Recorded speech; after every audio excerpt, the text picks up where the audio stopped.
ഞാൻ നീനു. നമ്മുടെ മാതാവിൽ നിന്ന് എനിക്ക് ലഭിച്ച സ്നേഹത്തിൻ്റെ ഒരു അനുഭവം പങ്കുവയ്ക്കാനാണ് ഞാൻ ആഗ്രഹിക്കുക.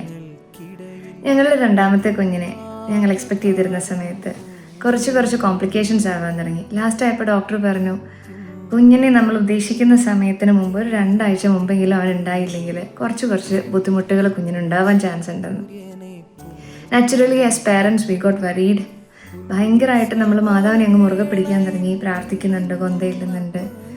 എന്തായാലും മാതാവ് കട്ടയ്ക്കൊരു സപ്പോർട്ട് ഉണ്ടാവും എന്നൊരു ഉറപ്പുണ്ടായിരുന്നു. ഉദ്ദേശിച്ചതുപോലെ തന്നെ 2 ആഴ്ച മുമ്പ് അഡ്മിറ്റായി, കുഞ്ഞുണ്ടായി. അപ്പോൾ അന്നേരവും ഡോക്ടേഴ്സിൻ്റെ ആ ഒരു വാർണിംഗ് നമ്മുടെ മനസ്സിലുണ്ട്. എന്തായാലും what happened after that was so beautiful, such an ethereal moment. ഞാൻ അന്നേരം കാണുന്നത്, ഞാൻ ഫീൽ ചെയ്യുന്നത് മാതാവ് കുഞ്ഞിനെ കൈകളിലേക്ക് എടുക്കുന്നതാണ്. A very healthy baby boy with no complications at all. അന്ന് ഞാൻ റിയലൈസ് ചെയ്തതാണ് മാതൃസ്നേഹം എന്താണ് ശരിക്കും. നമ്മുടെ മാതാവിൻ്റെ സ്നേഹം പെറ്റമ്മ മറന്നാലും ശരിക്കും ഒരിക്കലും മറക്കുകയില്ലാത്ത real love of a mom.